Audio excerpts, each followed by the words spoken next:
யுதிஷ்டர் கேட்டார், பிதாமகரே, தர்மாத்மா ராஜா தர்மத்தில் நிலைக்க விரும்பினால் அவன் எவ்வாறு நடந்து கொள்ள வேண்டும்?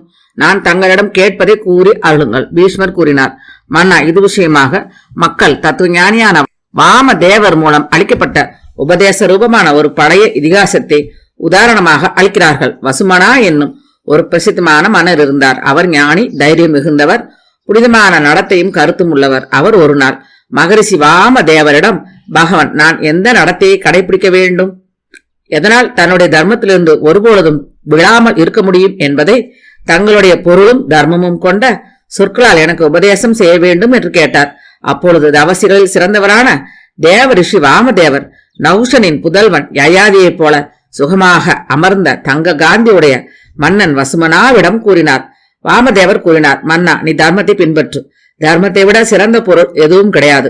தர்மத்தில் நிலைத்த மன்னன் இந்த புவி முழுவதையும்